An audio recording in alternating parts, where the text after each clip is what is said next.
Y ya estamos de vuelta, queridos hermanos, para continuar con nuestra programación. El pueblo de Dios, a través de todos los tiempos, siempre ha sido advertido de los ataques del maligno. Satanás desde el principio ha formado también su propia iglesia. Ya hemos hablado en otras veces acerca de las dos sinagogas, ¿no? La sinagoga de Cristo y la de Satanás. Y todo comienza en el huerto del Edén con las creencias que Satanás introduce, a las cuales les llamó el bien y el mal. Desde entonces parte la iglesia profunda, la iglesia del mal. De eso vamos a hablar en esta tarde. ¿Quién es esa iglesia profunda y cómo poder identificar a los miembros de esta? Y cómo poder saber cuándo estamos hablando con alguien de la iglesia profunda y cuándo estamos asistiendo sin darnos cuenta a una iglesia profunda. Porque a decir verdad, Satanás ha preparado las cosas de tal manera que en nuestros días, que son los últimos días de la historia, él se hace pasar como que él fuese el que está bien y se ha puesto por nombre cristiano. Así que entonces ha llegado a crear iglesias a las cuales les ha puesto por nombre también cristianas. ¿Cuándo saber que una iglesia cristiana es de Cristo y cuándo saber que una iglesia cristiana es del diablo? Ahí es donde está el máximo punto de confusión. Pero la palabra del Señor es una lámpara que alumbra en la oscuridad. Y por esa razón, ya el Señor nos advirtió a través de esa palabra quiénes serían los de esa iglesia profunda y cómo reconocerlos, para no caer en su tremenda trampa. Así que para entenderlo vamos a ponernos de rodillas y vamos a hacer una oración.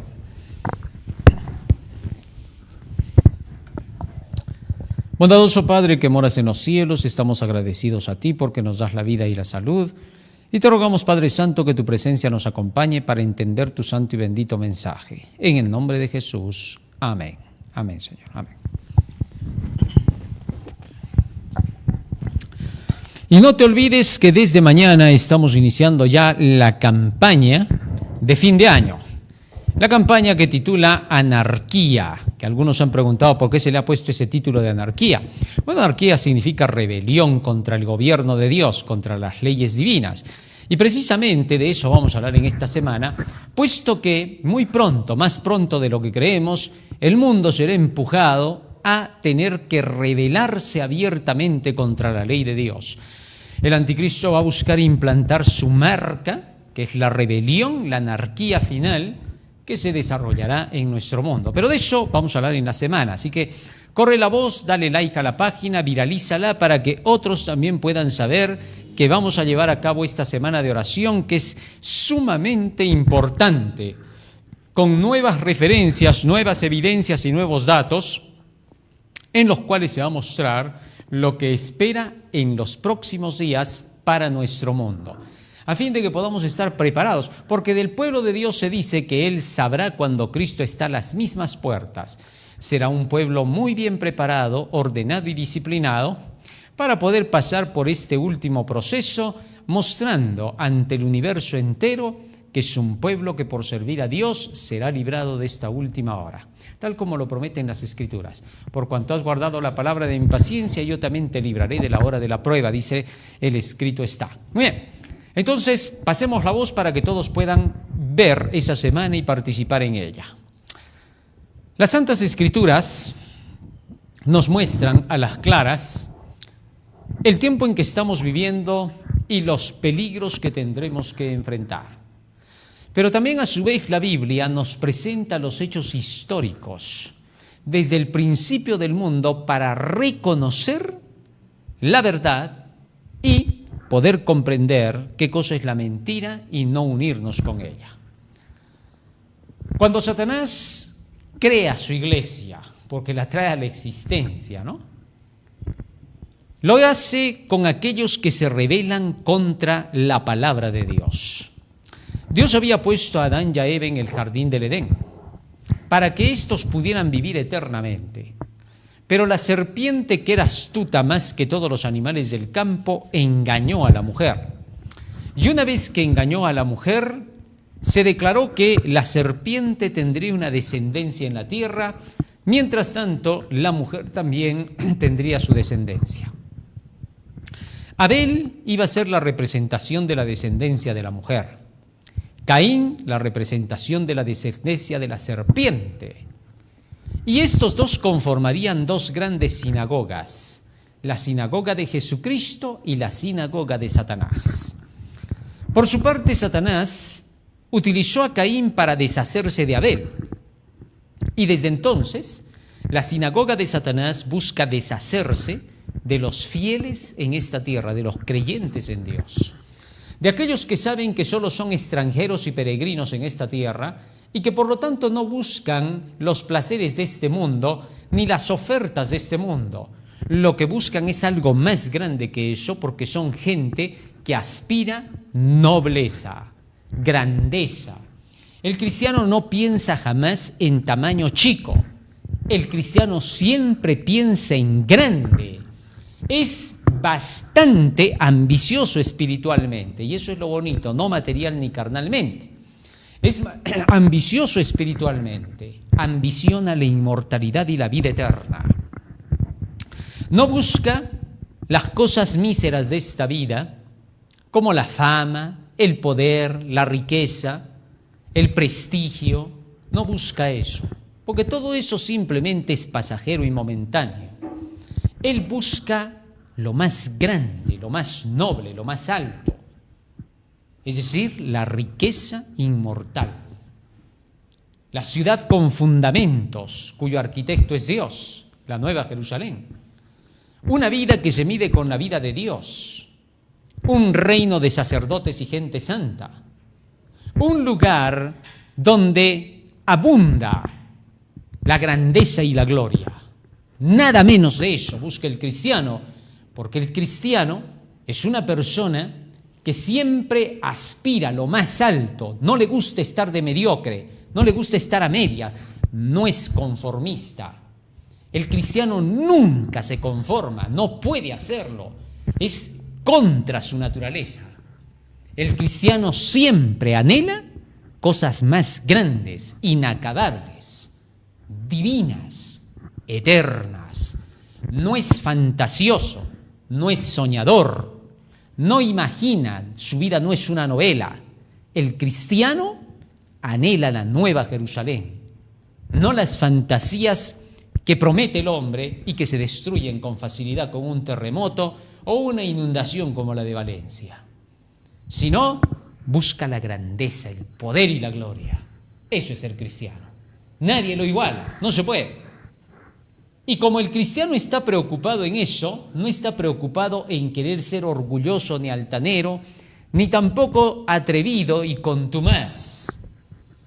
Contrario a eso, está preocupado en alcanzar la inmortalidad y la vida eterna, y se preocupa por tener que practicar esas virtudes. Y eso hace que aquellos que están buscando lo temporal parezca que el cristiano es un tontito que está arrastrado por todos los demás. No. Lo que pasa es que el cristiano está rogándoles a todos para que todos puedan buscar esa misma grandeza y no las miserias que andan siguiendo en esta tierra. Esa es la gran diferencia. Pero a simple vista no parece cuando uno está viviendo todavía en las tinieblas de la ignorancia de este mundo. Es por eso que allí se marca la diferencia entre las dos iglesias, la iglesia profunda de las tinieblas y la iglesia de la gloria, que es la de la verdad. Qué bonito, ¿no? Entender estas cosas. Así, cuando uno vive en esa realidad, se da cuenta de que tiene que vivir como debe de ser. Esa es la verdadera realidad. No existe otra realidad. Y así como Abel fue asesinado por Caín, se mostró que la sinagoga de Satanás siempre buscaría destruir a la sinagoga de Cristo. Satanás siempre busca reducir la población, hacer que lo menos de gente posible entre en este mundo porque no quiere que más gente se una con Dios. Así que si siguen llegando más personas, hay más posibilidades de que sean pueblo de Dios. Así que por eso ha invertido las cosas para el final el diablo. Y ahora lo que quiere el diablo es simple y llanamente matar y destruir a la mayor parte de la humanidad en la tierra, deshacerse de ella. Ese es su plan. Pero echemos un vistazo ahora a las cosas que hacía la iglesia profunda desde el pasado. ¿Qué cosas fue introduciendo? Muy aparte de las cosas que ya he mencionado en temas anteriores. En sábados anteriores he hablado acerca de que la iglesia profunda tiene su creencia basada en la inmortalidad del alma, en el espiritismo, en las creencias de la hechicería, la brujería, la cartomancia, quiromancia, adivinación, agorería, sortilejería y todas esas cosas y comunicaciones con los espíritus del más allá, llamados así, ¿no? Que no son más allá, sino más acá todavía. Son Satanás con sus demonios. Pero todo eso ya hemos hablado de que es la iglesia profunda desde el ángulo del descaro, le vamos a llamar así, de sus enseñanzas. Es decir, es lo más grotesco. Un cristiano bien educado, incluso un individuo bien educado en el mundo, fácilmente no se mezcla con esas barbaridades de retrasados, es decir, de tiempos y épocas, de las prácticas de la hechicería, del espiritismo, de los médiums, comunicación con muertos, extraterrestres, sataterrestres, bueno, de todo eso. Ya el que es educado no se mezcla porque le parece muy bajo. Le parece que eso es de las clases muy bajas, muy humilladas y que eso no es para él, ¿no? Es por esa razón que fácilmente es identificable lo satánico y lo diabólico, la iglesia profunda. Pero por otro lado, también esa iglesia profunda se reviste, ¿no? Y trata de aparentar como que tiene algo mejor para darle al mundo. Tal es así que se jaló a reyes, a príncipes hasta el día de hoy, a gente que se supone que es educada, que se supone que tiene cultura, se la jala por otro ángulo, haciéndole creer los hechos de la filosofía, de la ciencia, de la tecnología, y a través de esos medios también se mete Satanás para querer ahora desviar a la gente. Porque ¿quién no se va a dar cuenta de que si hablamos, por ejemplo, de tecnología, para muestra un botón, y se inventa tecnología que es para controlarte todo el día, para someterte y esclavizarte, nunca vayas a pensar que eso es tecnología de verdad de hombres inteligentes, porque el hombre inteligente siempre protege al otro hombre, al otro ser humano. En cambio, el que no es inteligente siempre está buscando el dominio como en la jungla, la ley del más fuerte. Así que eso marca la diferencia. Por eso, cuando se habla acerca de que Satanás se mete a través de tecnología, se está metiendo para tomar el control de la especie humana, algo que no le compete porque él es usurpador, lo hace. ¿Entiendes? Ya. Asimismo se mete en varios sectores para poder tomar el control y de esa manera deshacerse de aquellos a quienes odia, que en este caso son la humanidad. Y trata de hacer pensar de que somos muchos en la tierra porque él ya no alcanza con sus demonios en ella. Entonces requiere de que el planeta se vacíe porque necesita espacio.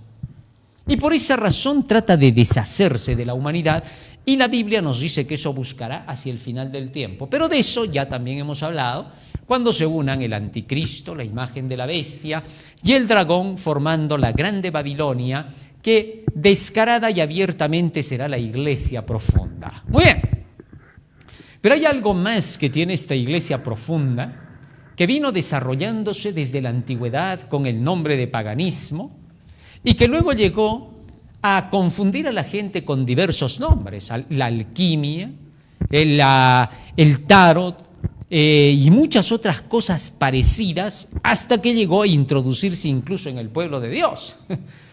Tratando de llevar adelante la creencia de la teosofía, de la mezcla de todas las creencias que se supone que son un resumen, un sumum, de todas las creencias en una sola para encontrar una síntesis de toda la verdad y poder vivir de acuerdo con ella. Para eso creó la filosofía, para eso creó todas las ideas nacidas del existencialismo humano, del gnosticismo, para confundir a la humanidad. Hasta los días de los fariseos y los saduceos, que eran totalmente teósofos, que les encantaba la teosofía, sobre todo a los fariseos, ¿no? Y luego de eso se desarrolló a través de la Edad Media con el gnosticismo, la llamada gnosis, el conocimiento profundo del alma, pero no tiene nada que ver con el conocimiento de Dios, no te vas a confundir. Dicen que conocen a Dios en su interior. No, ¿a qué Dios será? Pues porque tú sabes que hay muchos dioses, ¿no? Porque hay muchas personas que dicen, yo creo en Dios, pero no creen en el Dios de la Biblia. Una cosa es el Dios de la Biblia, que es el Dios Jehová de los ejércitos, el Padre de nuestro Señor Jesucristo, el llamado Señor de los señores y Rey de reyes, que es Jesús, y el Espíritu Santo. Ellos son el único Dios verdadero. Pero fuera de la Biblia, cualquier Dios mencionado es un Dios falso, aunque se diga, pero es el mismo Dios en quien tú crees. Yo también creo en Jesús. No, en Jesús solamente crees cuando lees su libro. Después tú tienes tu Jesús a tu manera. Ese es el problema de cómo el engaño de Satanás logra capturar víctimas dentro de las iglesias. Porque parece que estuviese hablando de lo mismo, creyendo en lo mismo, pero no es lo mismo. Cuando una persona por ahí te dice, yo creo en Dios, pero no necesito de la Biblia ni la iglesia, él está creyendo en su Dios, a su manera. Y por eso siempre lo vas a ver renegando contra Dios, ¿no? Porque va a decir, yo que tanto creo en Dios, yo que tanto le oro, y sin embargo Dios me hace así. No, lo que pasa es que hay un Dios de la Biblia y que tú tienes que seguir al Dios de la Biblia como enseña la Biblia. Ese es otro Dios, es distinto. El Dios de la Biblia es un Dios educador, un Dios de sabiduría. No tiene nada que ver con sensacionalismo, no tiene nada que ver con sentimentalismos ni emocionalismos. El Dios de la Biblia es un Dios educador, da leyes, enseña cómo es la vida y enseña cómo se vive en armonía. ¿Comprendes? Ya, eso marca la diferencia entre el Dios de la iglesia verdadera con los dioses de la iglesia profunda. Ahora, durante la Edad Media, Satanás se encargó de introducirse en la misma iglesia cristiana. Ya el apóstol Pablo nos advirtió, 2 Corintios capítulo 11, versículo 14 hasta el 16. Fíjate lo que dice el apóstol Pablo. 2 Corintios capítulo 11, verso 14 al 16. Y no es maravilla, porque el mismo Satanás se disfraza como ángel de luz. Verso 15. Así que no es extraño si también sus ministros se disfrazan como ministros de justicia, cuyo fin será conforme a sus obras. El apóstol Pablo ya estaba contrarrestando a estos falsos profetas. Ya estaba luchando contra ellos, ya estaba escribiendo sobre ellos. Y estaba advirtiendo de cómo Satanás se viste como ángel de luz. Ángel de luz significa alguien que parece que lleva la luz del cielo, pero que lleva su propia luz. De tal forma que entonces tiene sus ministros que parecen ministros de justicia. Parece que defendieran también la justicia, lo que es correcto, los mandamientos de Dios. Todos tus mandamientos son justicia, dice Salmo 119, 172. Entonces parecería que estos sus ministros defendieran también lo que es correcto. Pero Pablo nos advierte y nos dice, tengan cuidado. Y gracias a los escritos de Pablo, a los escritos de los apóstoles, es que la iglesia fue protegida durante el periodo del inicio de la historia hasta el año 100, hasta el último discípulo de Cristo que fue Juan, quien entonces dejó los escritos de las cartas para las 7 iglesias, las cartas del Apocalipsis, con las cuales protegió a la iglesia durante todo el tiempo que ha venido existiendo la iglesia cristiana. Ahora bien, teniendo eso en cuenta, ¿qué resulta? Que esta iglesia, donde se meten estos engañadores, Satanás con sus ángeles, con todos sus engaños, a los cuales le llama en luz, todo esto confunde ya en los primeros días de la iglesia a muchos cristianos, y el apóstol Pablo llama la atención para que no caigan en sus trampas. Por eso de la primera iglesia se dice lo siguiente, libro de Apocalipsis capítulo 2, versículo 1 hasta el versículo 6. Fíjate lo que dice allí. Escribe al ángel de la iglesia en Éfeso, la iglesia ardiente, ¿no? La del amor ardiente. El que tiene las 7 estrellas, que es Jesús, en su diestra, el que anda en medio de los 7 candeleros, en medio de las 7 iglesias, de oro dice esto: Yo conozco tus obras y tu arduo trabajo y paciencia, y que no puedes soportar a los malos, y has probado a los que se dicen ser apóstoles y no lo son, y los has hallado mentirosos. Es decir, está hablando de la iglesia apostólica porque estaban probando a los que se dicen ser apóstoles. Esta iglesia apostólica, repito, que llega hasta el último apóstol, que es Juan, y no lo son y los has hallado mentirosos. Verso 3. Y has sufrido y has tenido paciencia y has trabajado arduamente por amor de mi nombre y no has desmayado. Pero tengo contra ti que has dejado tu primer amor.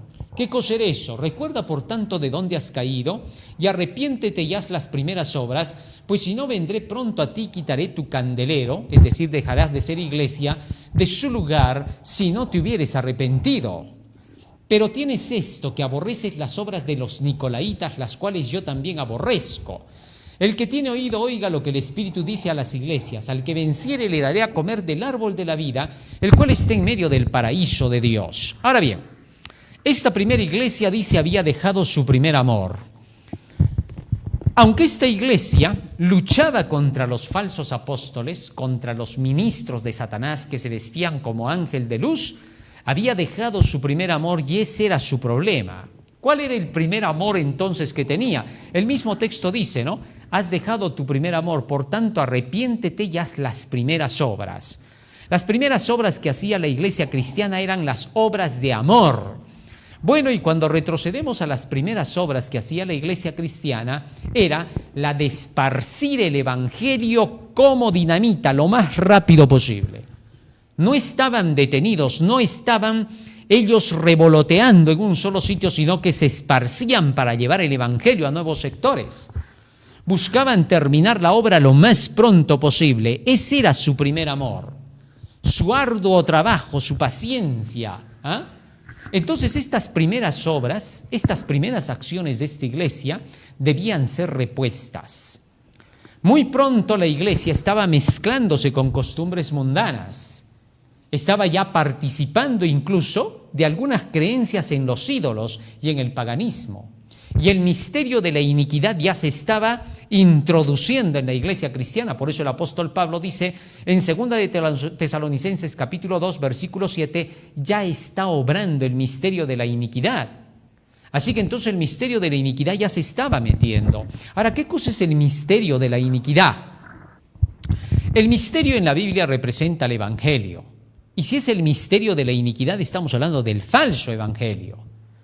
Así que entonces, este falso evangelio, el misterio de la injusticia, estaba introduciéndose y ya se iba a ir sembrando paso a paso en las iglesias. Así que el primer punto era que estaba atacando a la iglesia cristiana a través de sus falsos mensajeros, que estaban introduciendo doctrinas erróneas para poder desviar al pueblo de Dios del camino correcto. Por eso el apóstol Pablo advirtió en Gálatas 1, versículos 6 hasta el 8, que así vinieran ellos o un ángel del cielo a predicar otro evangelio del que se les había predicado, que tuviesen cuidado, que no se apartaran del evangelio que habían recibido. De tal forma que entonces los de la iglesia profunda ya estaban trabajando para poder deshacerse de la iglesia de Cristo. En el Apocalipsis se presentan a dos mujeres, una mujer ramera y la otra mujer fiel a Dios. La mujer ramera tenía ciertas características y en su mano llevaba una copa. Vamos a ver, Apocalipsis 17:4. Y allí es donde vamos a empezar a descubrir, para poder saber cómo identificar a alguien de la iglesia profunda y no caer en sus trampas de estos individuos, porque estos están sueltos por toda la tierra.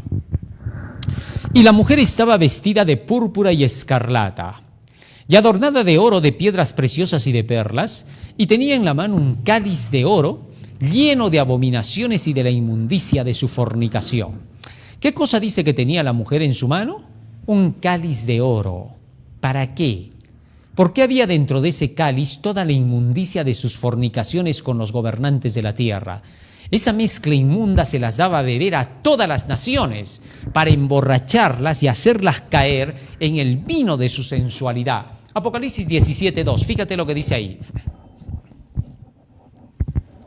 Con la cual han fornicado los reyes de la tierra y los moradores de la tierra se han embriagado con el vino de su fornicación. O sea, esto lo ha sembrado en todos los moradores de la tierra.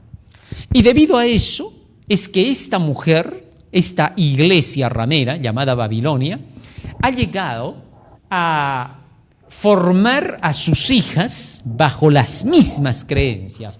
Y todas estas se han convertido en rameras igual que ella. Apocalipsis 17:5. Fíjate, estoy poniendo ahora la simbología para mostrarte que la Biblia sí presenta que habrán iglesias que estarán unidas a la grande Babilonia llamada sus hijas y que participarán de su nombre, puesto que son hijas de Babilonia. Y en su frente un nombre escrito, un misterio, Babilonia la grande, la madre de las rameras y de las abominaciones de la tierra, el misterio de la iniquidad, el misterio de la copa de Babilonia. Ahora bien, esta mujer que tiene esa copa dice que lleva una copa de oro. Aquí viene lo sorprendente, porque el oro en la Biblia representa la fe y el amor, en 1 de Pedro 1:7.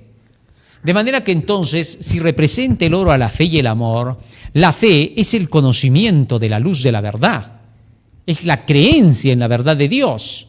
Por eso Romanos 10:17 dice, la fe es por el oír y el oír de la palabra de Dios. Es decir, la palabra de Dios es la fe. Es nuestra creencia, por eso. Es la palabra de fe que predicamos, dice Pablo. La palabra de la creencia que predicamos.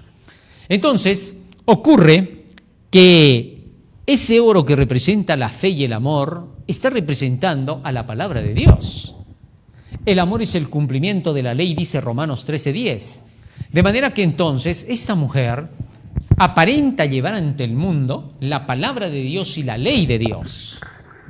Pero dentro de la copa, dentro de su enseñanza, lo que encontramos es un vino de fornicaciones, un vino de la alianza entre la iglesia y el poder del Estado. Así que entonces esta alianza hace que esta mujer sea una prostituta, es decir, una iglesia profunda, mezclada con el poder político mundial.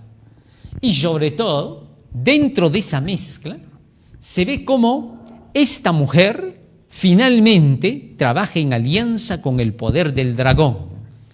Por eso se la ve vestida de color rojo, ya que el rojo viene de ahí. Apocalipsis capítulo 12, versículo 3, fíjate lo que dice.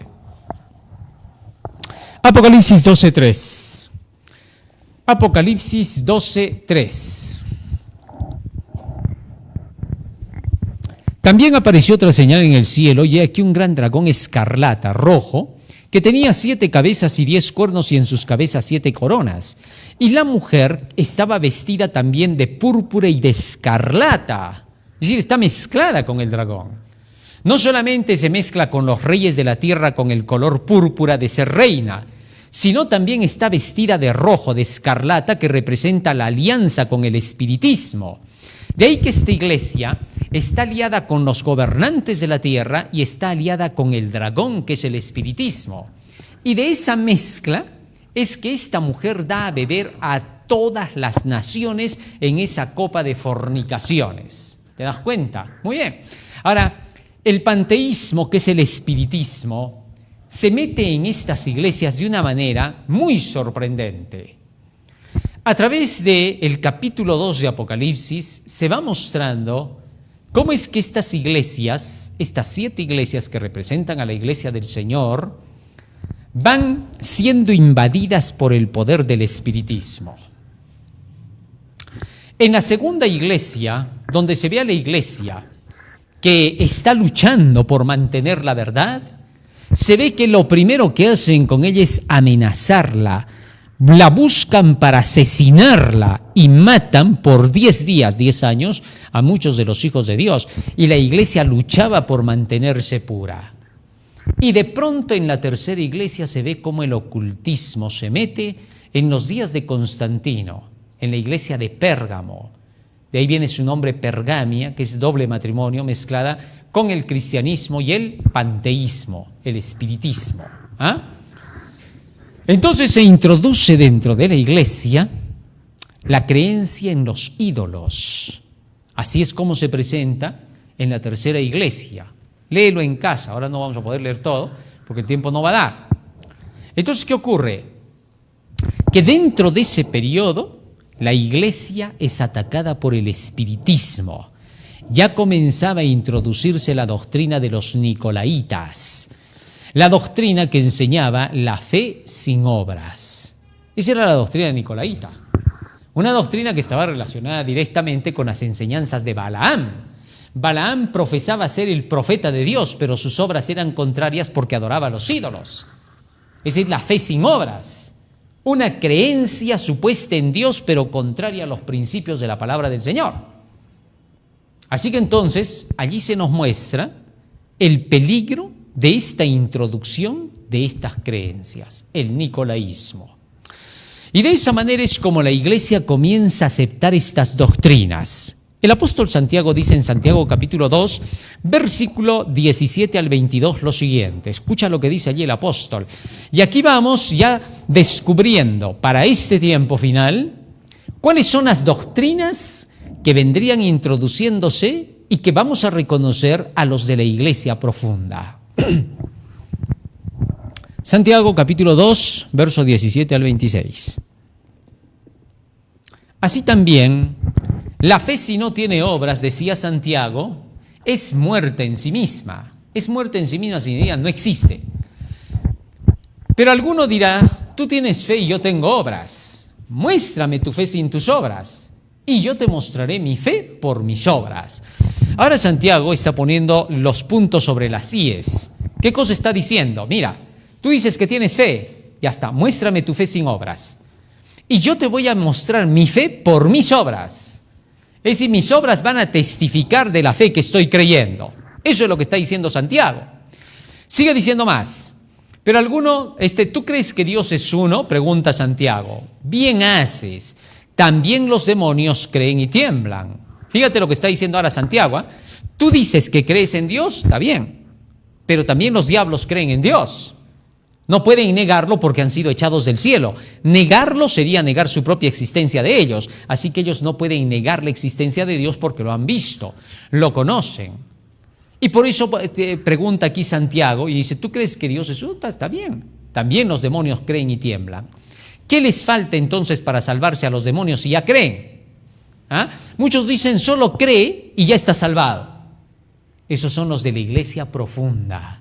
Porque acá está diciendo eso Santiago. Los demonios también creen y tiemblan. ¿Qué les falta entonces para salvarse? Y Santiago responde con claridad, las obras son las que le faltan. ¿Mas quieres saber, hombre vano, que la fe sin obras es muerta? Fíjate lo que está diciendo ahora Santiago. Hombre vano. Es decir, está llamando la atención al hombre y diciéndole, ¿no te das cuenta de tu condición? Simplemente eres un vano. No tienes nada de conocimiento. Date cuenta que si tú dices que tienes fe pero no tienes obras, nunca se va a ver tu fe. Sigue diciendo, verso 21. ¿No fue justificado por las obras Abraham, nuestro padre, cuando ofreció a su hijo Isaac sobre el altar? ¿No ves que la fe, vamos al 22, ¿no ves que la fe actuó juntamente con sus obras y que la fe se perfeccionó por las obras? Verso 23. Y se cumplió la escritura que dice, Abraham creyó a Dios y le fue contado por justicia y fue llamado amigo de Dios.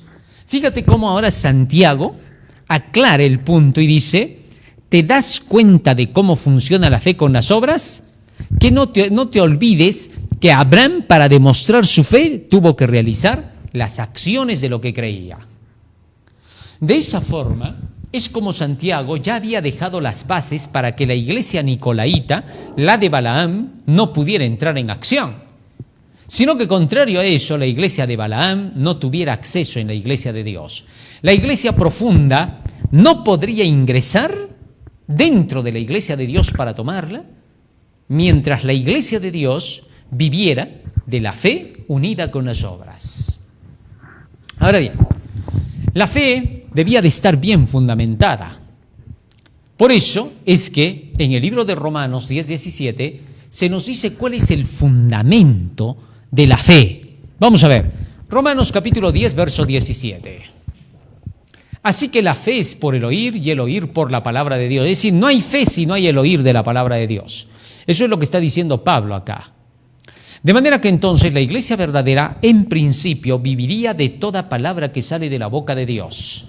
Solo viviría de las Escrituras. Es por eso que en la cuarta iglesia de Tiatira se ve cómo se introduce la idolatría, todo lo que tenía que ver con el paganismo. Y Jesús advierte a esa iglesia, que vendría a ser del periodo de la Edad Media, durante el periodo en que la iglesia papal toma el mundo y lo domina por 1260 años. En ese tiempo la idolatría se introdujo a través de Roma católica. La idolatría fue aceptada contraria a la idea cristiana.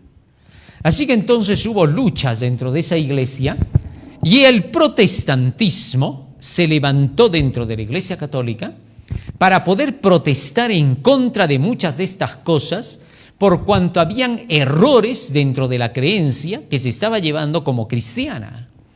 Y los reformadores se ocuparon de luchar contra la iglesia profunda que estaba intentando tomar a la iglesia verdadera, que estaba intentando destruirla.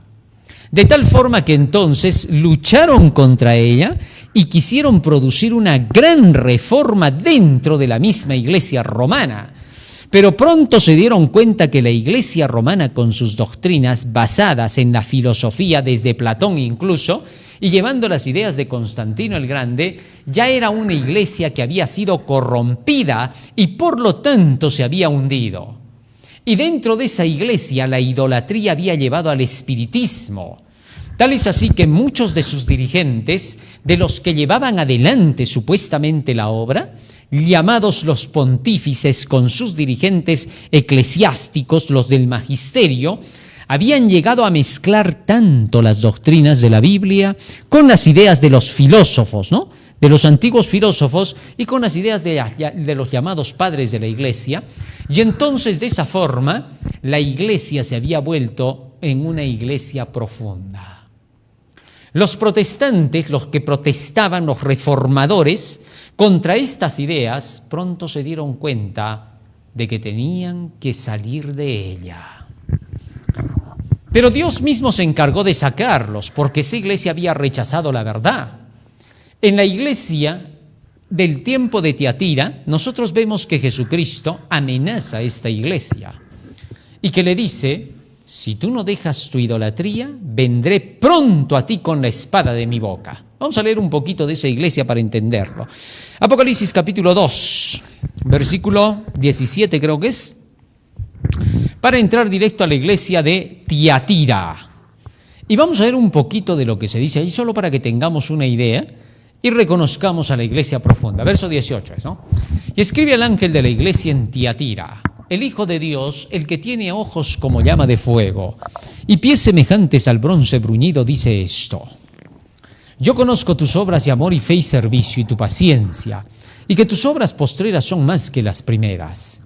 Pero tengo unas pocas cosas contra ti, porque toleras esa mujer Jezabel, la de la iglesia profunda, ella es la iglesia profunda, que se dice profetiza. ¿Y cómo se la reconocería? Porque éste enseña y seduce a mis siervos a fornicar y a comer cosas sacrificadas a los ídolos.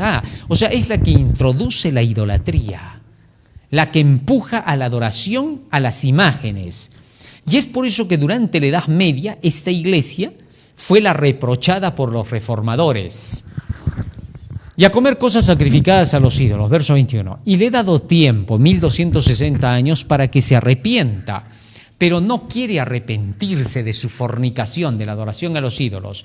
Por eso yo la arrojo en cama, en grande tribulación a los que con ella adulteran, si no se arrepienten de las obras de ella. Bueno, los que estaban adulterando con la iglesia, los poderes de los gobernantes, los reyes, entraron en gran tribulación por causa de ella, ¿no? Porque varias veces se les impuso ella hasta el punto que logró derrotarlos y someterlos. En fin, por haber adulterado obviamente con ella.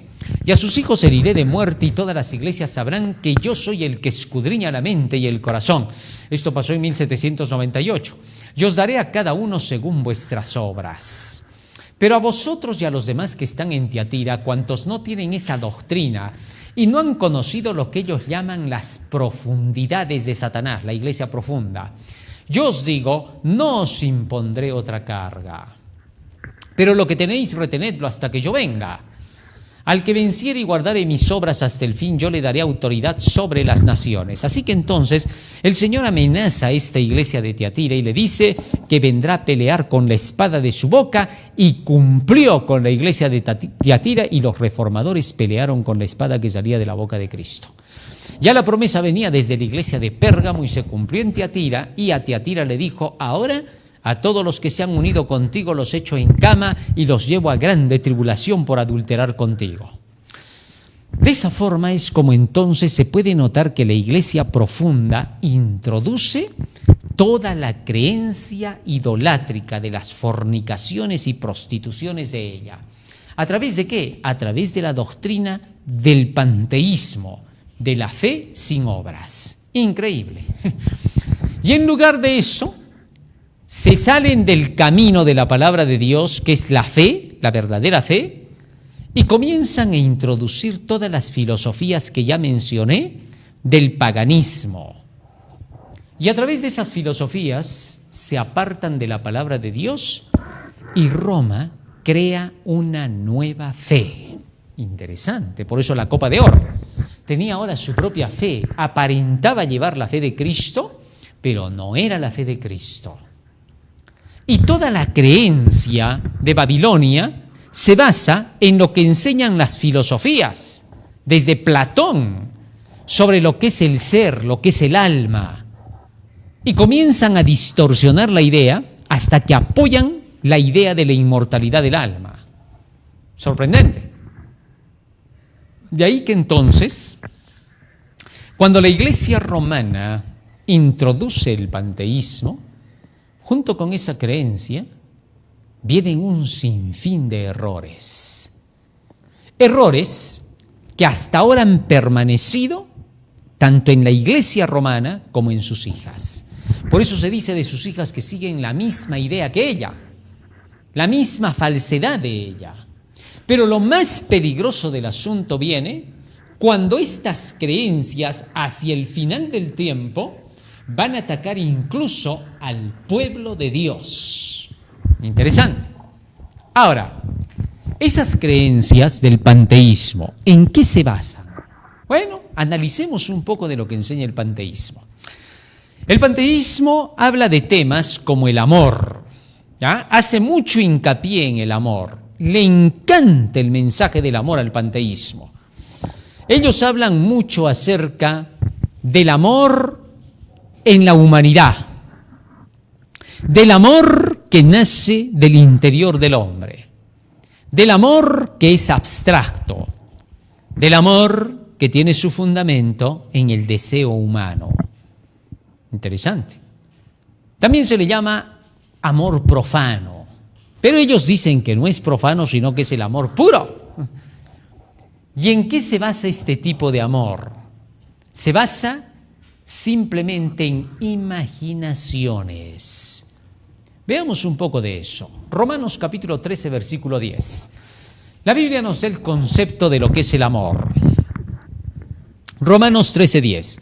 El amor no hace mal al prójimo, así que el cumplimiento de la ley es el amor. ¿Cómo dice el texto? El amor no hace mal al prójimo, así que el cumplimiento de la ley es el amor. Cuando tú cumples la ley, estás en amor. No hay otra forma de tener amor. Así que entonces, el apóstol Pablo está diciendo acá, el cumplimiento de esa ley es amor.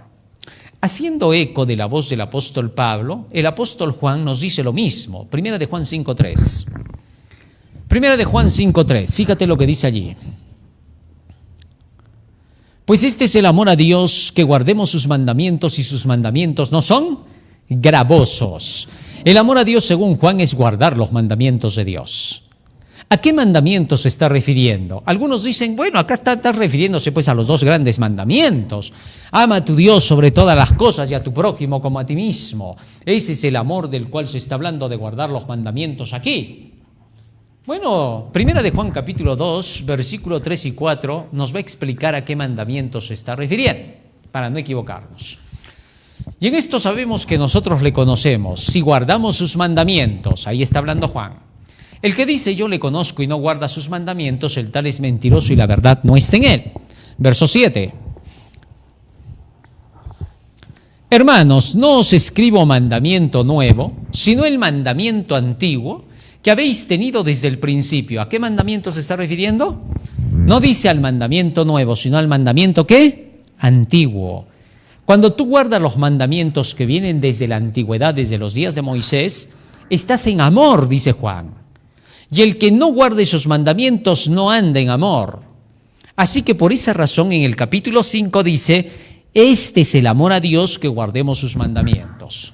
Muy bien, el panteísmo no cree en esa conceptualización del amor.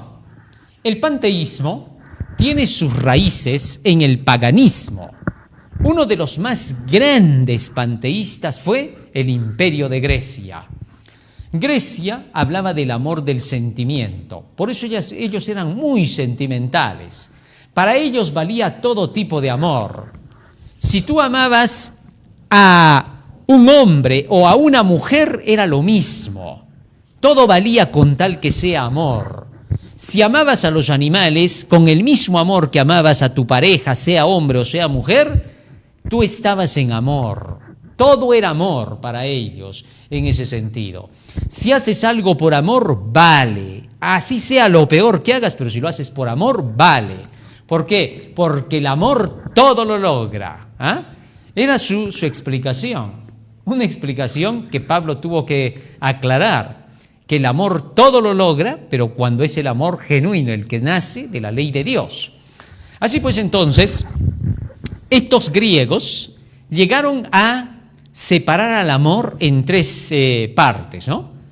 Hablaban del amor ágape, decían ese es el amor por los dioses. Un amor que tiene que ser imposible de negociar, así de sencillo. El amor filius, que es el amor filial, el amor de hermanos. Y el amor eros, que es el amor erótico, es decir, el amor de pareja. Así entonces ellos dividieron a los tres amores, un sentimiento por los dioses, un sentimiento por el hermano y un sentimiento por la pareja. Todos en sí sentimientos. Y todo esto debía de nacer de la imaginación de cada quien. Así que cuando alguien venía y te decía, mira, lo que estoy haciendo lo estoy haciendo por amor a ti. Y tú le decías, a ver, ¿qué cosa vas a hacer por amor a mí? Que te corten los dedos. No, pero me va a doler, pero es por amor. Y tú te tenías que aguantar porque era por amor, te estaba diciendo el otro. Y todos te dicen, sí, es por amor. Así que el amor es aquí lo que más vale. Pero, ¿quién podía poner las medidas para el amor? ¿Quién podía venir y decir, amor es esto? Astutamente los griegos declararon que el amor era abstracto. Es decir, no se puede conceptualizar. No puedes decir, amor es esto hasta aquí y de aquí para allá ya no es amor. No. Amor era todo lo que tú le llamabas amor, aunque el otro dijera que no era amor. ¿Está claro? Y así entonces los que tomaban el poder con astucia se aprovechaban de los demás y les decían, en lugar de que ustedes estén queriendo imponer sus ideas, vamos a vivir en amor. No queremos que se imponga a nadie. Todos nos vamos a unir aquí, vamos a vivir en amor. El amor va a ser la base de que nosotros seamos una potencia dominante. Bueno, se acabaron como potencia porque nunca fue. Así que entonces, los más grandes aprovechaban de esto y los que menos conocían, o los vasallos, cuando escuchaban eso de sus líderes que decían, todo es amor, entonces ellos decían, bueno, habrá que someterse, pues, porque lo están haciendo por amor. Pero cuando tú les preguntabas a sus líderes, ¿y a qué le llamas amor? Y ellos astutamente, el amor es algo abstracto, no se puede explicar, pero es algo que nace de las profundidades de ti. De ahí adentro te nace. Amor es, por ejemplo, que te enamores. Amor es, por ejemplo, que prefieras a los tuyos. Amor es, por ejemplo, que no te olvides de los dioses. Eso es amor, ¿ves? Él le daba su concepto. Y para poder darle valor a su conceptualización, porque entonces cualquier otro le hubiera dicho, esa es tu idea, pues para mí no, así no es el amor. Para que no les digan eso, se titulaban y se declaraban que eran los más grandes. Y como llevaban el título de ser las eminencias y se tenían que postrar ante ellos por el cargo que poseían, ellos eran el concepto de lo que decían para cualquier término o palabra. Así que tú no podías contradecir cuando ellos decían, es que amor es esto, y se juntaban entre toditos ellos. ¿De qué están hablando? ¿Qué están discutiendo? Y tú le decías a toditos ellos, es que él está diciendo que amor es que yo tenga que hacer todo lo que él dice. Y entonces ellos te decían a ti, discúlpame, ¿qué cargo tienes, Y tú le decías, bueno, soy un artesano, soy un trabajador, soy alguien del pueblo. Inmediatamente te decían, sí, pero ¿sabes qué? Tienes que entender una cosa, no es cualquiera. Que te está diciendo del amor así tan bonito, él es pues una eminencia. Entonces tú le tienes que creer. Y tú le decías, no, pero está diciendo cosas que no son. No, pues, o sea, todos estamos mal, solo tú estás bien, porque nosotros creemos igual que él. Y tú le decías entonces a toditos ellos, es que toditos ustedes están mal. Ay, por favor, tú que eres un artesano del pueblo y nosotros que somos acá las eminencias, ¿tú nos vas a enseñar? ¿Tú nos vas a venir a decir aquí lo que significa amor? Entonces el otro se arrinconaba, se retrocedía y ellos decían, mira, ¿sabes qué? Aquí tu problema es que solo piensas en ti. Tienes que pensar en toditos nosotros, el bien común. No te olvides de toditos nosotros. No seas malo. Es decir, tú solito quieres el bien para ti. Y él les decía, no, al contrario. Él es el que quiere el bien para él y me quiere humillar a mí y me quiere arrinconar a mí. Y te decían, no pues, es que toditos nosotros estamos pensando la forma del amor verdadero. En cambio tú estás sacando tus propias ideas de amor. Eres un falso profeta anárquico. Ya pues, por favor, tienes que someterte. ¿Dónde está tu resiliencia? Tienes que unirte a lo que nosotros estamos diciendo. Y de esa manera te arrinconaban. ¿Por qué? Porque ellos le ponían ahora el concepto de que lo que ellos decían eso era amor. Y entonces bajo esa premisa iban y a todos les decían, tenemos que unirnos en amor. Y tú que eras el artesano, el de pueblo, y decías, momentito, ellos están mintiendo. Inmediatamente decían, tengan cuidado con este divisionista, ¿ya? No está pensando en los demás, solo piensa en sí. Está viniendo a decir que el amor es comportarse correctamente sobre la base de la ley de la causa y el efecto. Está diciendo que amor es hacerle el bien a todos. No puede ser, pues tampoco. No podemos hacerle el bien a todos, decían ellos. Hay límites. Y ellos ponían las limitaciones. Y ellos decían lo que era amor y tenía que someterse. A las finales todos decían, claro, no, pues acá las eminencias tienen la razón. Es por amor que tenemos que... Ya tú no eres... Y al final, a ese artesano del pueblo, le terminaban diciendo, ¿ves? Lo que pasa tiene discursos de odio. Es malo. Está contra todos nosotros. No tiene amor. O sea, al que defendía el amor ahora, lo arrinconaban y decían que de amor no tenía nada. Cuando él era el único de toditos que tenía amor. Eso pasaba en Grecia. Tal es así que entonces aquellos que eran grandes eran reconocidos por la nación porque al emperador le convenía que todos sean sentimentales. Y de esa manera, aquellos que eran fieles eran arrinconados en esas naciones. Cuando Jesucristo llega, se encuentra con todas esas creencias panteístas y las cargaban los fariseos y los saduceos. De tal manera que estos, en lugar de seguir los mandamientos de Dios, seguían sus tradiciones, sus sentimientos. Ya en Jeremías capítulo 9, versículo 12 al 14, Dios había advertido a través del profeta Jeremías el peligro que había de dejar la ley de Dios, que es la base del amor, la que parametra el amor, para querer seguir un amor de imaginación. Mira lo que dice allí. Jeremías 9, 12 al 14. Capta por eso bien, porque la iglesia profunda sigue predicando eso hasta el día de hoy. ¿Quién es varón sabio que entienda esto y a quién habló la boca de Jehová para que pueda declararlo? ¿Por qué causa la tierra perecido y ha sido asolada como desierto hasta no haber quien pase? ¿Por qué viene la destrucción?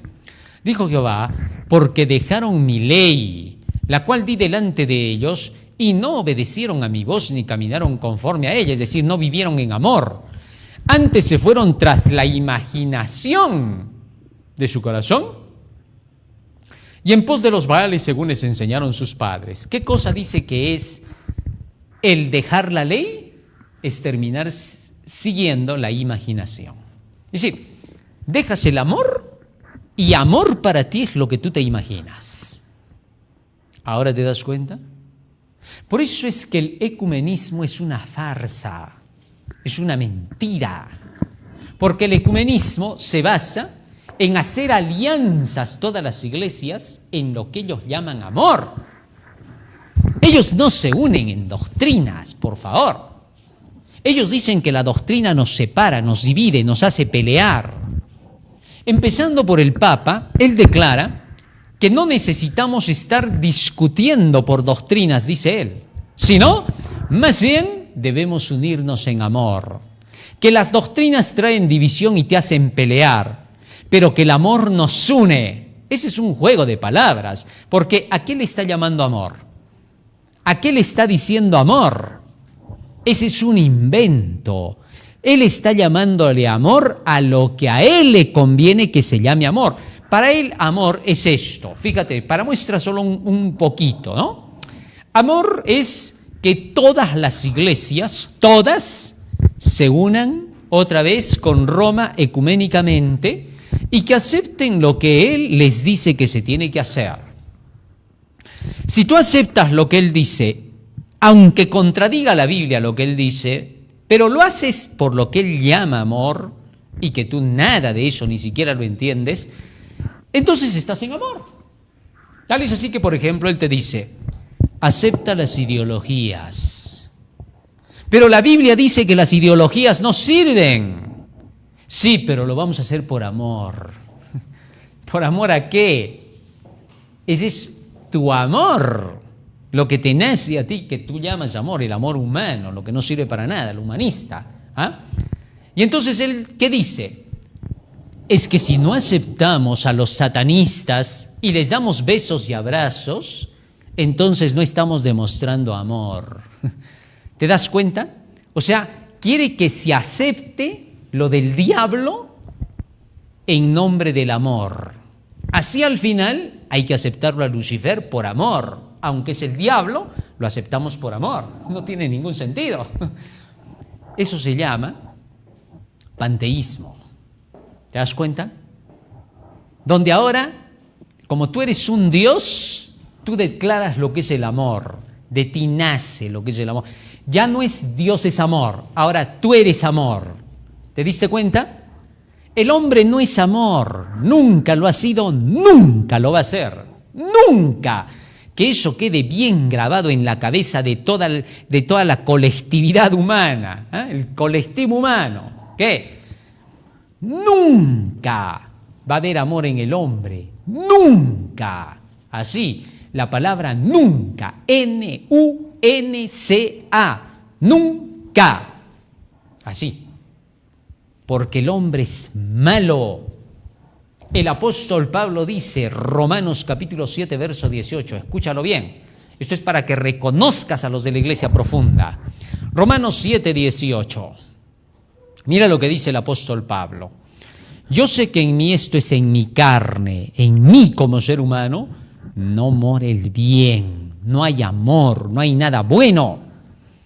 Porque el querer el bien está en mí, pero no el hacerlo. ¿Cómo está en mí? Porque alguien me ha dicho que eso es el bien, pero yo no lo hago porque no está en mí. ¿Comprendes eso? Así que entonces, el hombre por naturaleza no tiene amor. El amor es un don de Dios. El único amor en todo el universo se llama Dios. ¿Correcto? Porque Él es la inmortalidad. porque cada acto de la inmortalidad es el que produce inmortalidad. Fácil de entenderlo ahora. Así que entonces, cuando se declara amor sin el fundamento de la ley de Dios, sin Dios, y que solo es nacido de tu imaginación, y tú dices, esto es amor y aquello no es amor, entonces eres de la iglesia profunda. ¿Te diste cuenta? Eso es lo que Satanás inventó. En el cielo Satanás les hizo creer a los ángeles que por amor hacía lo que hacía, y hasta ahora le sigue haciendo creer al mundo lo mismo. Esa fue su gran trampa, negar la ley de Dios y decir que Él buscaba el bien para ellos. El mismo engaño prevalece hasta el día de hoy. Entonces, cuando estos se unen, dicen que se unen en amor. En lo que se están uniendo es en sus sentimientos, en sus deseos humanos, pero no se están uniendo en amor. El concepto de amor solo está relacionado con la palabra de Dios y nada más. San Juan capítulo 14, versículo 21, fíjate lo que Jesús dice. Léelo bien. El que tiene mis mandamientos y los guarda, ese es el que me ama. Y el que me ama será amado por mi Padre, y yo le amaré y me manifestaré a él. El que tiene mis mandamientos y los guarda, ese es el que me ama. San Juan 14, 15, fíjate cómo vuelve a repetir Jesús lo mismo. San Juan 14, 15, si me amáis, guardad mis mandamientos. Es decir, si dices que me amas, demuéstramelo. ¿Cómo? Guardando mis mandamientos. No hay otra forma. Porque se dice te amo, pero el decir te amo no dice nada. Entonces Cristo dice, tú dices que me amas y guarda mis mandamientos. Pues. Quiero ver que se muestre tu amor, no solamente es de palabra.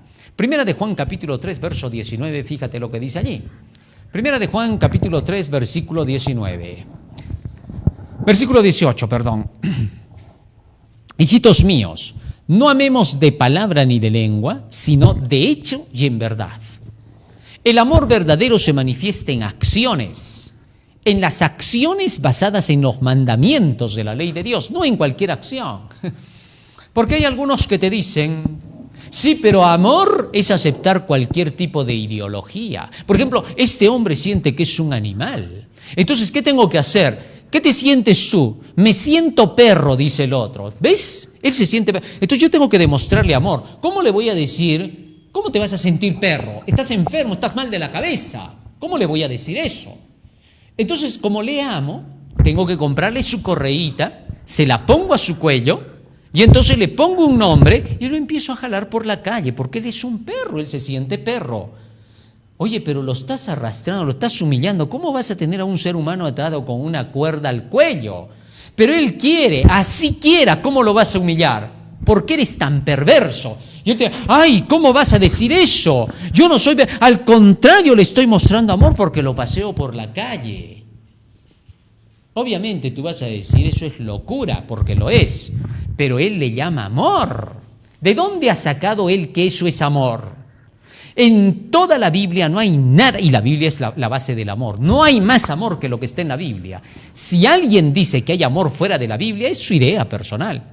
De ese lado él puede decir así, pero tu idea personal es que tú dices que la Biblia es el amor. No, no es mi idea personal. ¿De qué estás hablando? Es lo que dice el libro. Así que por favor, de ahí sí no vayas a confundirlo a nadie. Va a estar bien difícil. Porque tú no tienes fundamento para decir lo que dices. En cambio yo sí, porque estoy utilizando este libro. No nace de mí la idea, nace de un fundamento. En cambio de ti está naciendo lo tuyo. Así que por favor, hay mucha diferencia. No puedes comparar jamás eso. Muy bien. San Juan capítulo 5, verso 38 y 42, fíjate lo que dice que es el amor. ¿Cómo se lo va a entender? San Juan 5, 38 y 42. Y aquí está esa gran diferencia. Ni tenéis su palabra morando en vosotros, dijo Cristo a los judíos. No tenéis la palabra de Dios en ustedes, porque ustedes a quien Él ha enviado no le creen. Fácil. Verso 42. Mas yo os conozco que no tenéis amor de Dios en vosotros. O sea, tener la palabra dentro de nosotros significa tener amor en nosotros. ¿Por qué? Porque en esa palabra se explica qué es amor.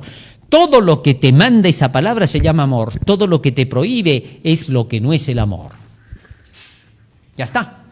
Así que entonces, cuando tú lees en la Biblia te dice que ni siquiera un hombre debería pensar que es mujer. No aceptaba Dios a ningún hombre que se sentía mujer. ¿Por qué? Porque el Señor sabía muy bien que al salir de su lugar se le humillaba a ese ser y no se le podía permitir. Si él era un hombre, Dios decía, el hombre es hombre, no vestirá el hombre ropa de mujer, dio la orden. Así que te vas a permanecer, porque donde no lo hagas, los que te toleran es porque te odian, no te aman. Ahora, cualquiera podría decir, eso lo dices tú, estás defendiendo lo que dice tu libro. No, ¿en qué te basas tú? ¿Qué estás defendiendo? Tus sentimientos, lo que te nace a ti. No, ¿por qué vamos a defender eso? Eso es lo tuyo, solamente de ti nada más. Eso no es lo que hace vivir en amor, es lo que tú quisieras, pero que no es amor, pero que tú le llamas amor para que te acepten, y no puede ser, porque si hacemos eso, malogramos la sincronía. Entonces, dañamos el amor y se destruye lo que va a mantener armónicamente a la humanidad y va a hacer que no se autodestruya. Así que el amor no es tu sentimiento, no es lo que te nace, no es lo que tú quisieras, no es tu pena, no es lo que esperas de los demás. No, el amor es aquello que ya está establecido con parámetros, con reglas que Dios ha puesto, que están en su libro, que son el fundamento y que es la vida que hace la armonía. ¿Te das cuenta ahora? Así que entonces, no hay base para que queramos aceptar a una persona que crea ser otro tipo de individuo. No tiene función. Imposible. Nunca jamás tú vas a juntar a los leones junto con tus hijos, porque no son compatibles. No hay nada que se parezca. A ver, todavía no hemos encontrado a una persona que diga esto: me siento un león, métanme a la jaula con ellos. Haz la prueba de meterlo a ese que se siente un león y mañana vienes a recoger los huesos. Así de simple. Ahora se pueden sentir hasta perros porque son domésticos, se sienten hasta gatos porque son domésticos. Pero cuando llegue el día en que se sientan cocodrilos, ¿dónde los van a mandar? Porque el que se sienta cocodrilo hoy día, mañana ya no va a estar. Así que esto no tiene ningún sentido. A ver, siéntete un dragón de cómodo y anda, vive con ellos, porque te sientes un dragón.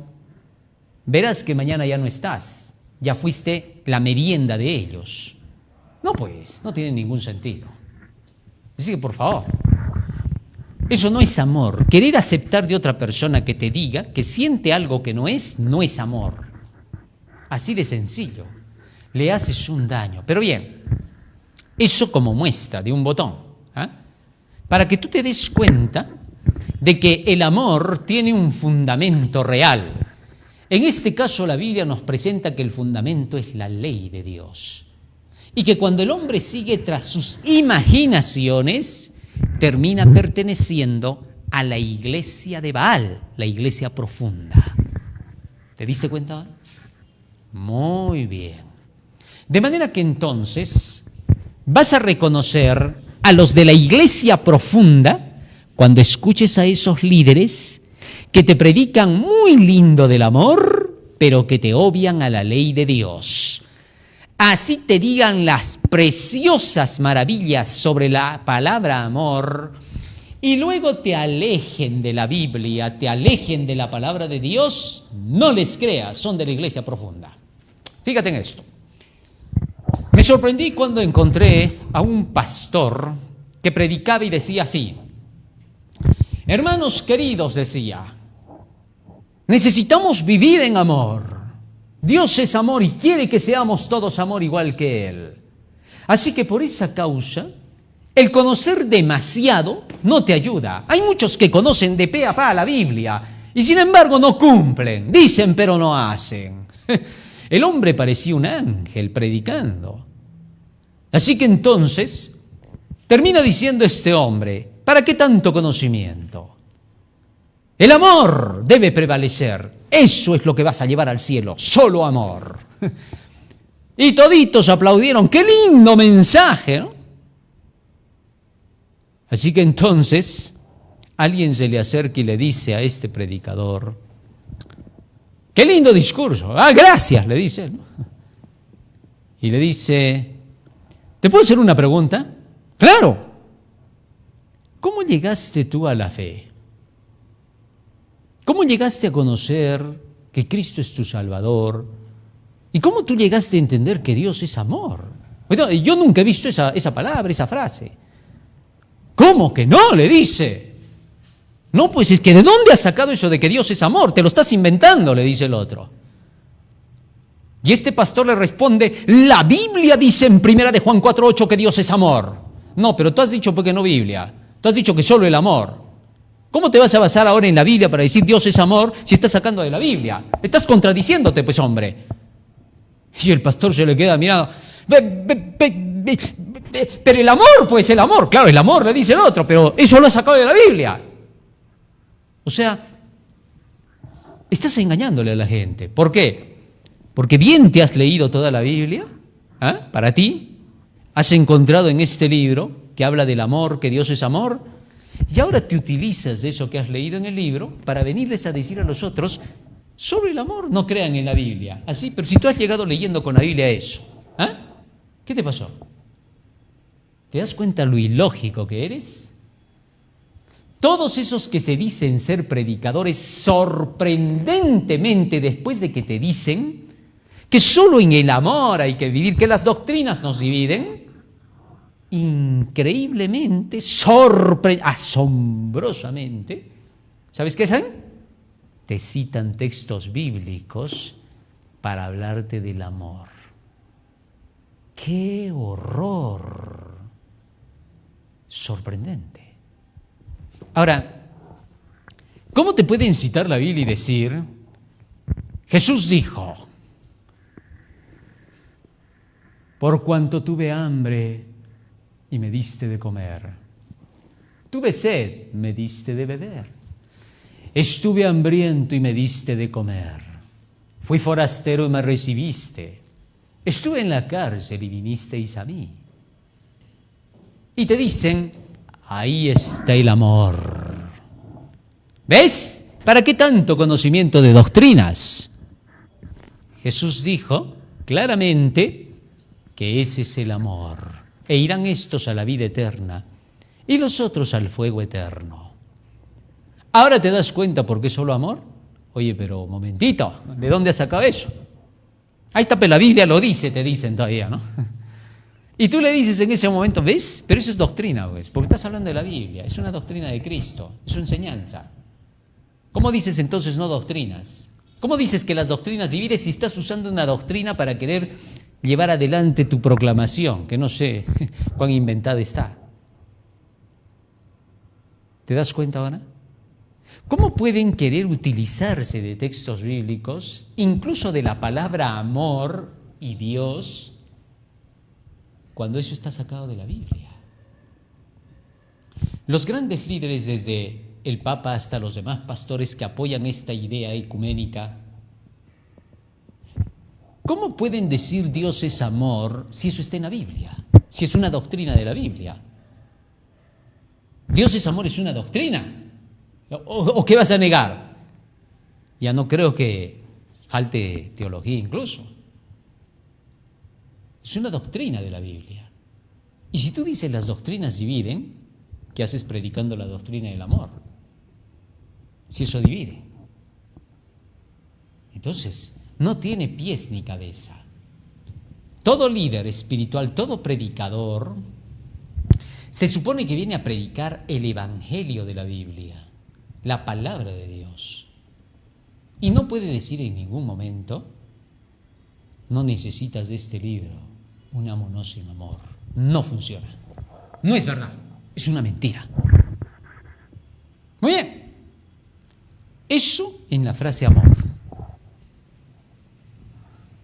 Cuando escuches a predicadores, incluso tu pastor, si fuese posible, que esté enseñando así y que te llega a descartar a la ley de Dios y la presenta como legalismo, sí, porque estos en su descaro, ¿sabes qué cosa te dicen? Te dicen así: a Jesús le importa que vive en amor.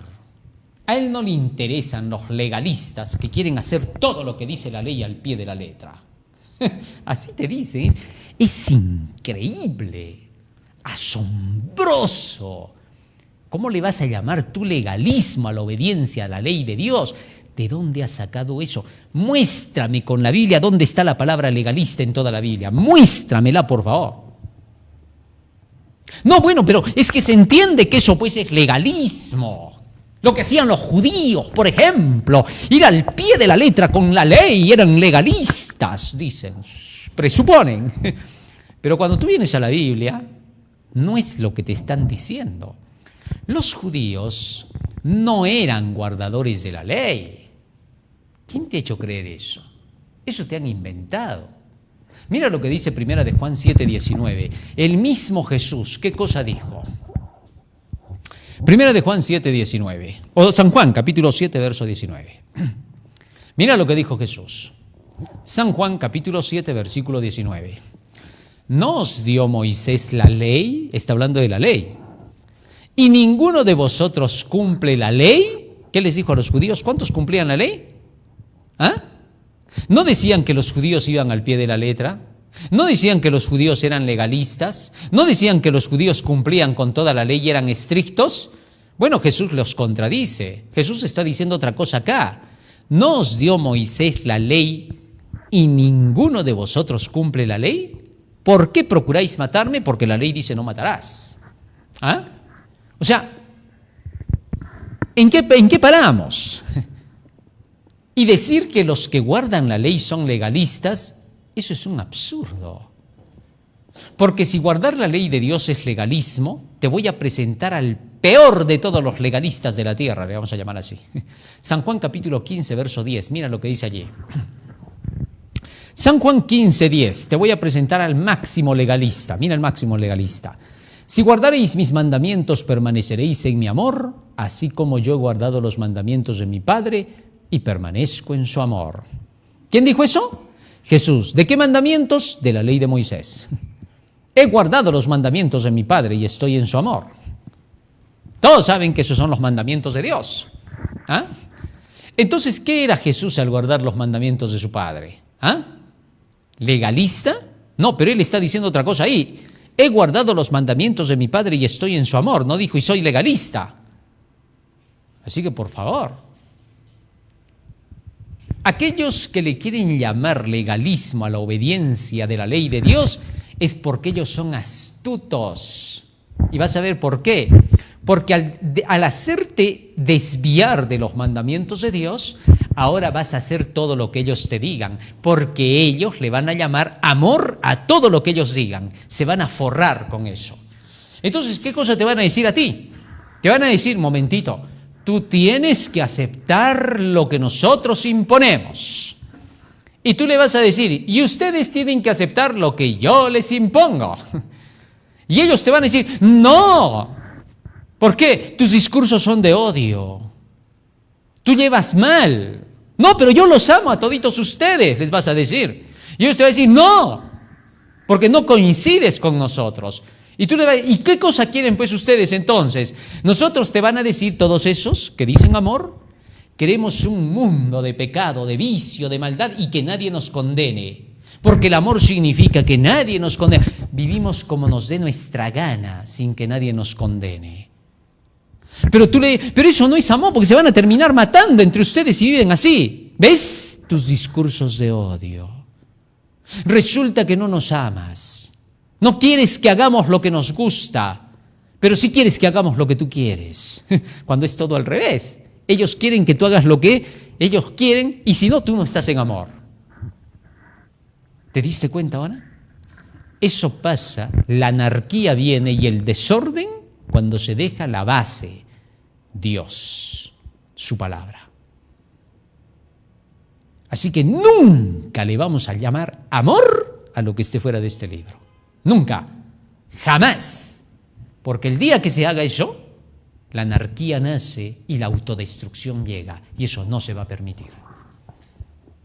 Cada persona tiene que evitar que se autodestruya la especie.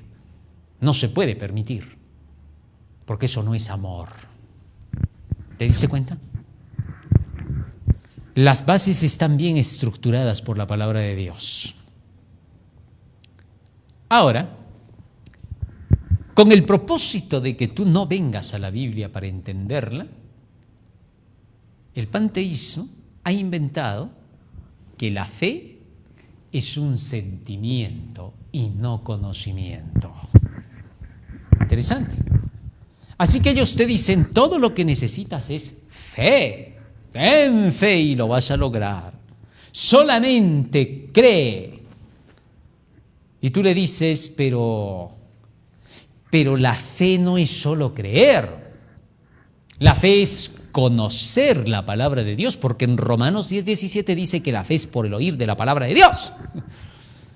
Y entonces te va a decir, otra vez con tus doctrinas, otra vez con eso lo has sacado de la Biblia. Y tú le dices, ¿y entonces cómo crees tú en Dios? Te voy a explicar, te dice. El apóstol Pablo dijo así, cree y tú y tu casa serán salvos. Solo cree. ¿Te das cuenta? Solo es creer. Oye, pero un momentito, me estás citando al apóstol Pablo. Eso está en la Biblia. Tú has dicho que la fe no viene de acá, pero ¿para qué me citas este libro si la fe no sale de acá? ¿Por qué crees eso? ¿Por qué crees lo que dice Pablo? ¿Por qué le crees a Pablo? Si tú dices que la fe no es por el oír de la palabra de Dios, y es en la palabra de Dios que estás leyendo eso. Es que los de la iglesia profunda son ilógicos. No pueden con su genio. Entonces tiene que llegar el punto donde estos tengan que negar y decir, bueno, no creo en el Dios de la Biblia, ni creo en los apóstoles, ni en nada. Ya, iglesia profunda. Más claro, ya está. Ahí se acabó la conversación. ¿Te diste cuenta? Fácil. No tiene sentido negar las doctrinas y utilizar la Biblia para hacerlo. Es como aquellos que decían, ¿no? En la Biblia dice, en Isaías, llegará el día en que los hombres dejarán sus espadas y sus armas y tomarán sus martillos y sus hachas para construir un mejor mundo. Y se acabará la violencia y vendrá la paz. ¿Ves? Ahí está la Biblia, dice que tiene que haber un tiempo de paz mundial. Así que para lograr la paz tenemos que evitar el calentamiento global. Para eso hay que reducir los gases que están contaminando, menos agricultura, hay que sembrar menos, hay que tener menos algo propio y tenemos que producir alimento artificial si queremos salvar al planeta, porque la Biblia dice, dejarán sus espadas y sus armas para poder trabajar y poder lograr la paz. Sí, pero ahí también dice, y cada uno irá bajo su vid y bajo su higuera. ¿Cómo le hacemos ahora que tú dices que no agricultura para lograr la paz? O sea, te sacaste un trozo de la Biblia, pero no sacaste lo demás. Esa es la habilidad de la mentira. Que te quieren sacar un trozo de la Biblia, pero no te sacan lo demás. Hay que sacar todo, porque cuando dice, dejarán sus espadas, no habrá más guerra, y todos tomarán ahora sus hachas y azadones, también sigue diciendo, ahora cada uno sembrará para sí, y cada uno estará bajo su vid y bajo su higuera. Quiere decir que para que llegue la paz del mundo, el mundo se tiene que volver lleno de árboles, de frutas, de verduras. Todos deben sembrar como nunca han sembrado, y entonces llegará la paz. Pero ellos dicen, ¿y el calentamiento global? No cuadra, ¿te has dado cuenta? Entonces quiere decir que están mintiendo, porque el libro de la verdad está diciendo otra cosa. No, pero eso tú dices por el libro. No, pero tú estás usando por el texto. Estás diciendo que ahí dejarán sus espadas. Entonces, ¿para qué usas este texto? ¿Para qué está puesto ahí afuera de la gran organización mundial? No tiene ningún sentido. Date cuenta de que la Iglesia Profunda trata de utilizar textos bíblicos para descartar a la misma Biblia. Eso no tiene ningún sentido. Está como ese hombre que un día dijo, la Biblia dice que no hay que leer mucho la Biblia. Entonces, ¿cómo supiste que decía eso la Biblia? Si ya la leíste, ya pecaste, pues, hombre. Hablan cosas inconsecuentes. Eso es hablar locuras. No tiene ningún sentido. Porque si el hombre dice, la Biblia dice, es porque ya la leyó. Y de ahí dice, la Biblia dice que no hay que leer mucho la Biblia. Pero como él ya la leyó mucho y llegó a esa conclusión, ya no le creemos nada. ¿Por qué? Porque no ha hecho lo que él dice ahora. Incumplió. Ya de arranque ya no le creemos nada. Es que no se está razonando, no se está entendiendo, no se está notando que los pervertidores de la verdad, desde el inicio del mundo, siguen siendo los mismos. Así, de esa manera, es como vas a reconocer a los de la Iglesia Profunda, con su falso amor, con su falsa fe. Y los de la Iglesia Profunda utilizan la falsa gracia. Estos pues le conceptualizan a lo que quieren. Y te dicen, la Biblia dice, por gracia sois salvos, nada más que por gracia. ¿Así? Pero ahí en Hechos 20:32 dice que la gracia es la palabra de Dios. Y que cuando dice que por gracia sois salvos, está diciendo por hacer todo lo que la palabra te dice eres salvo. No. Eso se llama legalismo. Eso se llama esfuerzo por obras. Pero la Biblia lo dice. No, ¿qué tanta Biblia? ¿Para qué tanto conocimiento? Solo por gracia eres salvo. Oye, ¿pero a qué le llamas gracia? La gracia, bueno, la gracia, el regalo de Dios dado en amor, en Cristo Jesús. Esa es la gracia. A ver, muéstrame dónde dice eso la Biblia. No, pero así se sobreentiende, pues, que Jesús es el regalo, la gracia, el amor, y por eso, por gracia, solo por Jesucristo eres salvo. ¿Y de dónde tú has leído que por Jesucristo eres salvo? Ahí pues la Biblia lo dice, pero no dices que la Biblia no. ¿De dónde estás sacando ahora entonces lo que me dices? Porque hasta lo que has mencionado, por gracia somos salvos, eso es Biblia. O sea, lees la Biblia para lo que te conviene. Es como esa persona que decía, ¿para qué tanto conocimiento de la Biblia si el conocimiento no te va a salvar? ¿Y para qué nos estaba dando entonces conocimiento en ese rato? Así que yo les tuve que decir al hermano que estaba a mi lado, oye, dile que se baje del púlpito, le digo. ¿Por qué? Él ha dicho que para qué tanto conocimiento, el conocimiento no salva, así que se calle, que no nos enseñe nada. Es que ellos hablan cosas sin sentido, son ilógicos. ¿Te diste cuenta? No quieren basarse en la Biblia, en todo lo que Dios dice. Cuando el Señor dice, por gracia sois salvos, también dice que la palabra es la gracia. Y que por esa palabra sois salvos. Si no crees en vano la palabra de Dios, serás salvado. 1 Corintios 15:2, fíjate lo que dice el apóstol Pablo. Ya estás ahora reconociendo a los de la Iglesia Profunda. Si en tu iglesia hay gente que piensa así, son de la Iglesia Profunda. No te juntes con ellos, aléjate de ellos. Por el cual asimismo, si retenéis la palabra, dice Pablo, que os he predicado, sois salvos si no creísteis en vano. Es decir, si creísteis de verdad. Así que entonces, por la palabra somos salvos, por la gracia somos salvos. De esa manera los panteístas de la Iglesia Profunda se meten en las iglesias.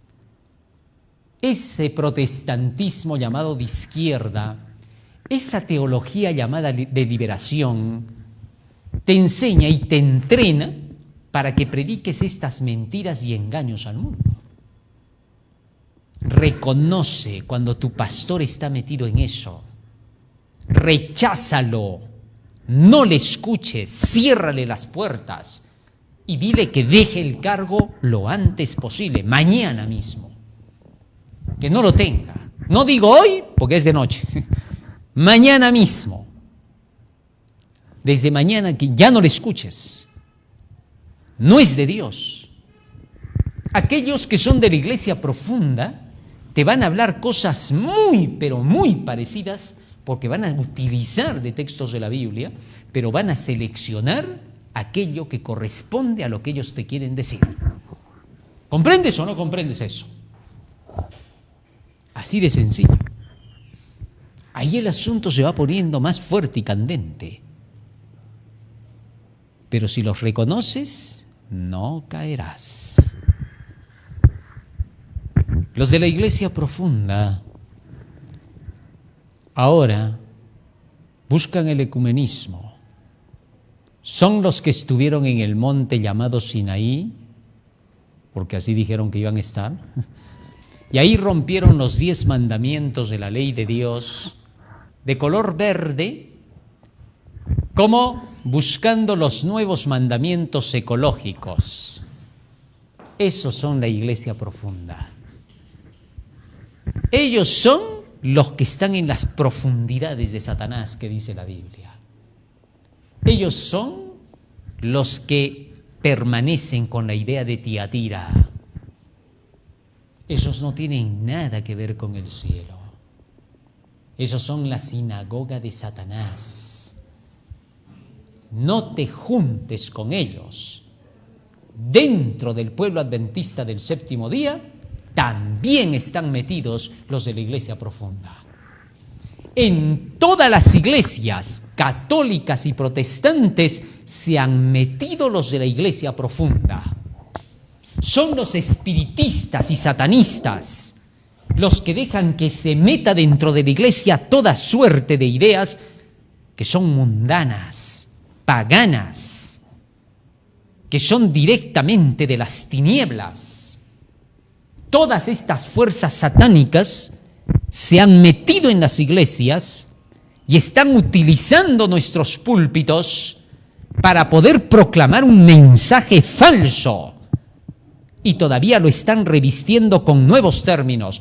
Estos han sido entrenados en escuelas en las cuales se han leído todas las doctrinas de cada iglesia para poder tocar los puntos vulnerables, desviarlos de sus doctrinas cardinales y llevarlos solamente a estos 3 puntos que acabo de mencionar como claves. Porque muy aparte hay otros más, y aquellos te hablan de asuntos que te desvían de la verdad. En lugar de predicarte el evangelio, te hablan del enamoramiento, el noviazgo, el matrimonio, el amor, la comidita, la bebidita, la vestimenta, etc. En esos temas se quedan.